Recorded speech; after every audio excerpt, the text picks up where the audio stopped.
31st.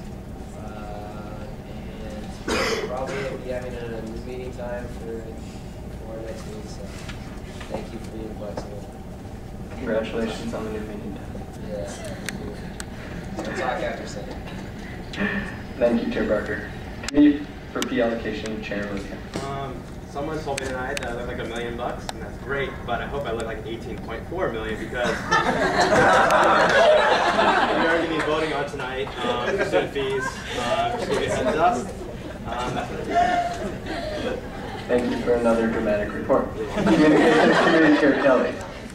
The only two things that I really have to report on were Senator Wallace and Senator Garcia and I are planning on meeting over this next week to kind of go over some ideas on the 475 ride sort of campaign and educating students more on a lot of the facts dealing with that issue. And then other than that, we're just gearing up for the March 3rd elections. A couple things on that. The main thing is for those of you who haven't heard this announcement before, hopefully you've heard by now that online voting will be taking place through MyRed, and it's important that you get signed up for that, not only for voting, but also just so that you can register for classes over the summer, or over the fall term. I think summer term you may be able to still use Canada. So just make sure that everyone's getting signed up. Senators, pass it along to your constituents that we're signing up for MyRed. It is possible to vote through WAM, but it takes, but it's a lot more tedious. It's just easier for everyone if you register for MyRed. So hopefully you get signed up for that and vote on March 3rd. And that's all. Senator Garcia has a question. Or a statement, point of information. Point of information. Okay. I mean, encourage your friends to sign up for MyRed, but it's actually not hard to do it through WAM. It's going to be exactly the same. So WAM voting is happening. The thing with WAM, I think, was that, unless something changed from last week, was just that a box will come up saying, you have to register for MyRed, so you have to click through it. If you do go through WAM, make sure you keep clicking through because eventually you'll be able to vote on WAM. It's just we don't want students to be deterred from voting because they see the box pop up and they go, oh, everything. So, but that's a good point. Thanks. Thank you, Chair Kelly. We'll move to AFAC Chair Green. I'd just like to participate on the Smart Car project. We are voting this week to purchase 3 more smart cards for the union on city campus, and we're hoping to time this so that the smart cards will be complete and ready to go by the time the culture center opens later in March. So hopefully we can get that underway, and the project is promising, and we are headed in a great direction. Thank you, Chair Green. Special Topics Committee Chair Fenner. Just a brief thing.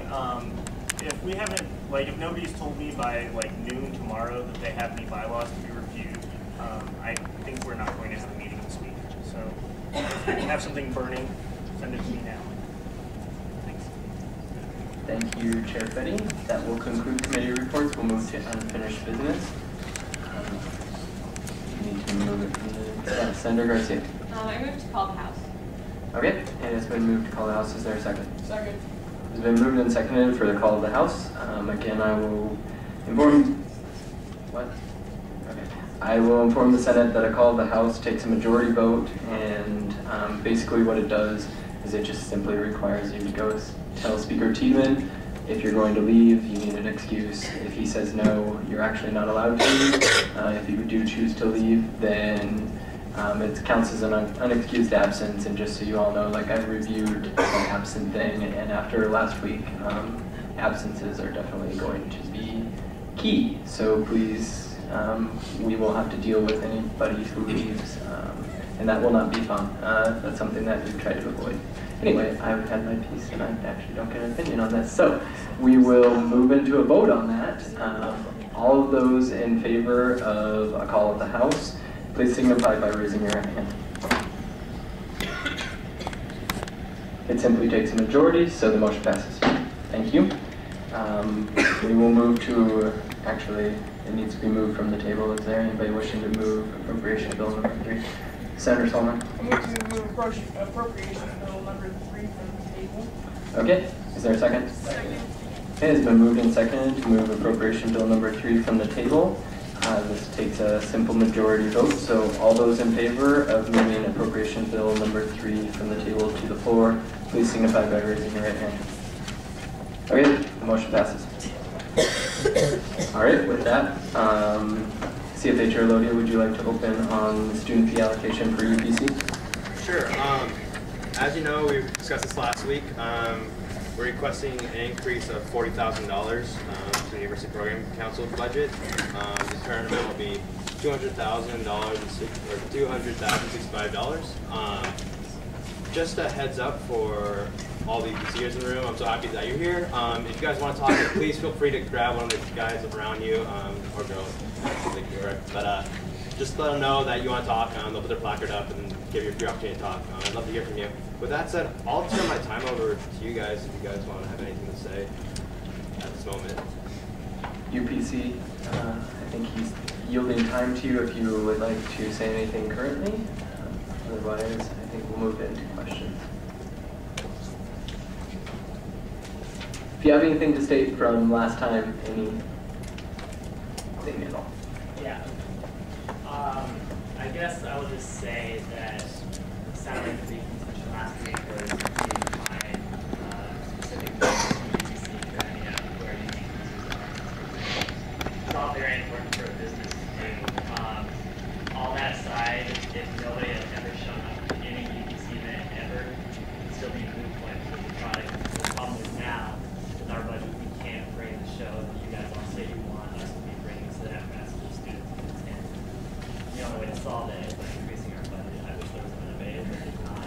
It's $40,000 definitely is a huge step in the right direction as far as bringing the shows that the regular average on campus says he wants to see. So. All right, thank you. Okay, we will open it up for questions. Is there anybody with a question? Okay.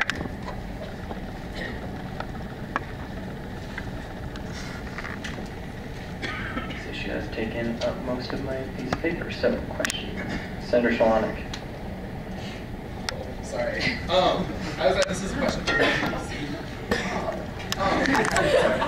I guess part of the issue from last week was on unique users, and I was wondering if you all had any new information on that or any other information that you did not present last week that would be pertinent. I actually put together a document. It's about 8 pages long, and it lists all the events that we've done since the fall of 2007. Unfortunately, we can't find a copier in the building to go ahead and make copies for you guys. I did bring my laptop. I'm more than welcome to pass it around if you want to look at it. But it goes ahead and breaks down every single committee as well as every event that happened within that committee. And I had a couple senators help me to determine the list, the event name, location, the cost of the event, what the attendance was, and then unique users. The only unique users that we can really put a definite number on are the ones that are related to Good Welcome, because we're assuming those are all incoming freshmen. So they're going to be their first UPC event. We also found some surveys that we had in the office that we did for some of our events in the past 2 years. And with the surveys, it's kind of a random selection of people that attend the event. So it wasn't everybody that attended. And it was pretty interesting. Of all the surveys that we handed out, about half of those, of each group of surveys were considered unique users. Because a lot of surveys even asked, is this your first event? And they circled yes. So that was interesting to discover that. Other than that, I think it's going to be difficult because I can't give you the document to look at. We have a really printed copy, so if we want to get it to Justin, then you can look through it. In regards to, sorry about that. In regards to unique users, I did make a call to Gary Arts. He's the Director of Information and Services for the university, and that's the department that's helping us to provide the ID scanners that we use. And right now the way we do it, I think I mentioned it before, but for those of you that weren't here, we get a laptop, we go into a website, we're actually able to take a student's NUID number, type it in, and it'll tell us whether or not they've taken their refund or not. So if they've gotten their refund, they're not a student to us. So we have to charge them a non-student price if that's applicable. He's not certain that just us adding in those numbers will give us a printout of those students. He's also very concerned about getting students' names involved. So he's going to work with his staff to help us to develop